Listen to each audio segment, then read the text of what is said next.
Now, this isn't to say that that specific thing is good or bad. It's just that we all have different flavors of motivation and inspiration. And when we can find the ones that really fuel us, that's what really changes the game for us.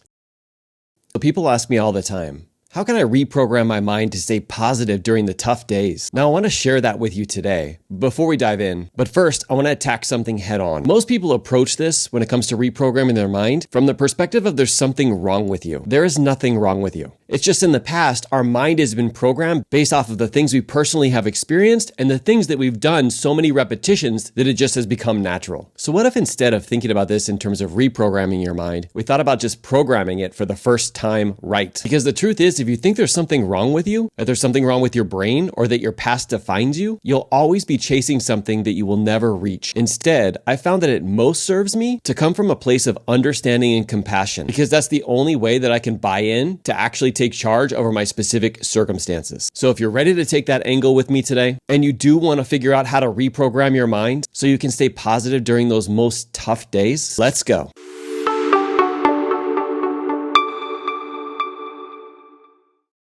So welcome to Modern Leadership, where we see things differently. We help busy parents become modern leaders so they can excel personally and professionally without burning themselves out. How we do that is shorter quick tip videos on Mondays and Thursdays and longer workshops on the weekend. If you're new, consider subscribing. But let's dive right into today's topic. So how do you reprogram your mind? Well, first, let's figure out how it's programmed in the first place. You see, your mind, your brain, is there for two primary functions for the purpose of what we're going to be talking about today. The first one is to keep us safe. The way that it keeps us safe is by focusing on the things from the past. Now, back in the day, this was important because if you were thrown out of your tribe, if you ran into an area where there was like some kind of animal that could eat you, you of course would not be able to survive. Now, even though that was important back in the day, most of us don't deal with life and death situations like that every hour of every day. So we've established the brain is there to keep us safe, but it's also there to automate stuff. Can you imagine what life would look like if you had to think about what it took to walk every single time that you walked? I mean, to get into the nuances, if you lift your right foot up and then you push it forward about 6 inches and then you put it back on the ground and then you shifted your focus to your other leg and you lifted the left one up, your brain would be on overload. So it's there to help automate things. How many of you guys have ever had that experience where you get into your car and the next thing you know, you're at work and you have no idea how you got there? Now, when you see how your brain is made to keep you safe and to automate things, what happens if a limiting belief gets stuck in here and then your brain just automates it over and over and over again? Well, that's literally how most of us have become programmed. So let's figure out how to do the reprogramming today. Now, there's two primary ways that our brain starts to create these kind of habits that we do over and over and over again.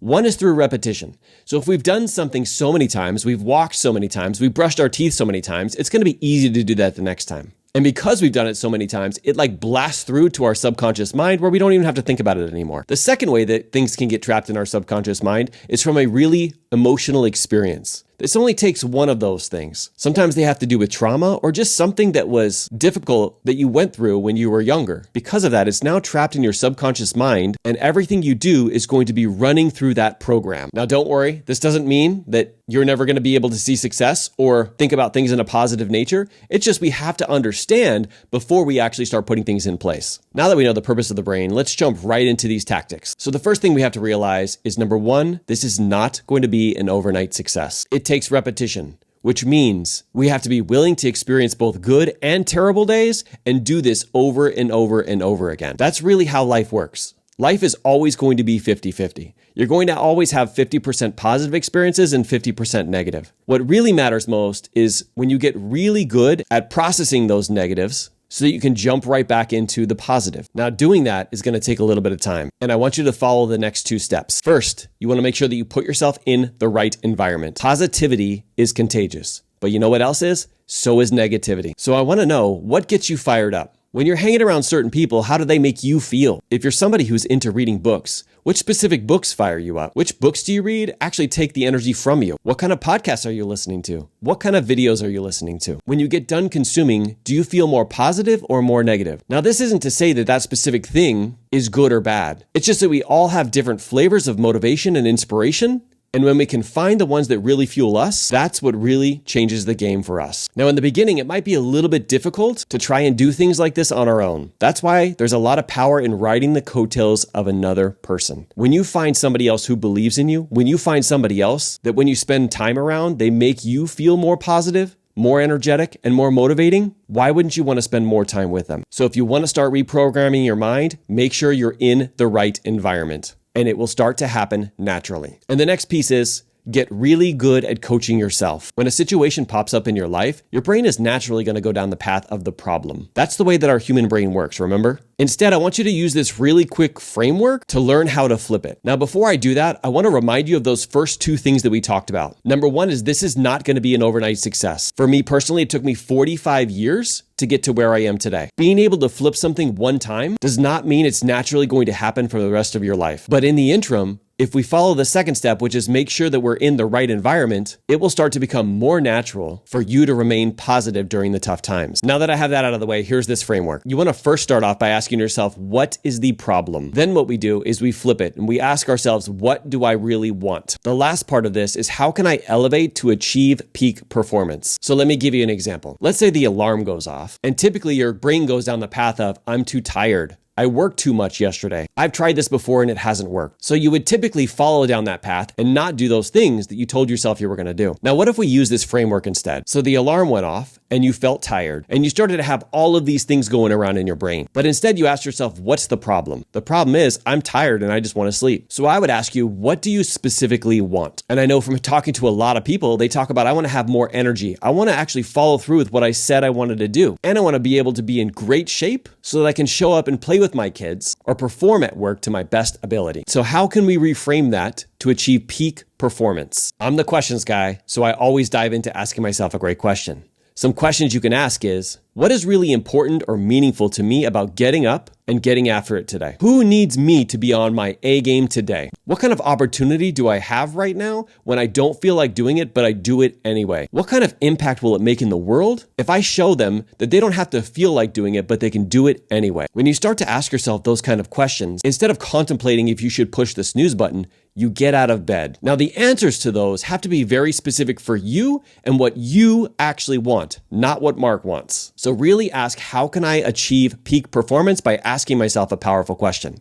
Now, I want to give you one more example. So a couple of months ago, I noticed that my family, specifically my kids, would always struggle with coming down to dinner when it was time for dinner. They would be playing or reading or doing something else, and it was starting to get very frustrating for me. Now, what I immediately did was start to think about the problem. The problem is they're not listening to me to come down to dinner. Now, before I took it through this framework, I started to talk about punishment, how I was going to take things away, started to raise my voice, all of those things creating actual disconnection from my kids, which is the opposite of what I wanted to do. Instead, I asked myself, what do I really want? And the answer was, I wanted them to come downstairs the first time I asked them. Now, how can I ask a question that would help me achieve peak performance? My question ultimately was, how can I get the kids so excited to come downstairs that they literally cannot wait to run to the table? Now, when I programmed this, I didn't need to have the answers right then. But what I decided to do was to think of creative ways to get them to be so excited that they do come running to the table. One of those ways was we got to sit in somebody else's seat. And the person's seat you sat in, you had to be like them for the remainder of the dinner. That was one of the most funniest dinners that I ever had,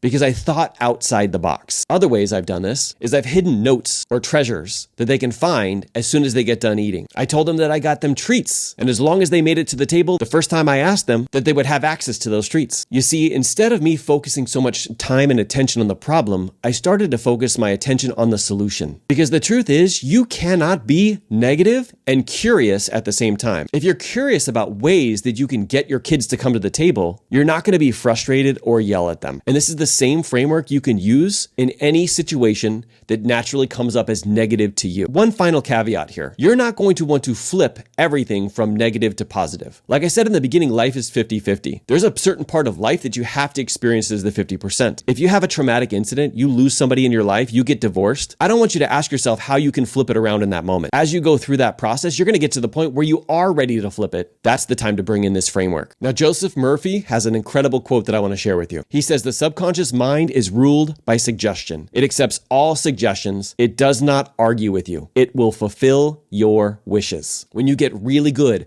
at programming your subconscious mind for positivity, you'll notice that you will still have negativity in your life, but you won't compound it to create even more negativity. Now that you know how to start reprogramming your mind, you might be wondering, how do I create massive momentum quickly in this specific area so it doesn't take forever for this to happen? Don't worry, I got you covered. Check out this workshop where I talked all about how to create massive momentum. Be sure and subscribe to the channel for more, and keep leading from the front, leaders.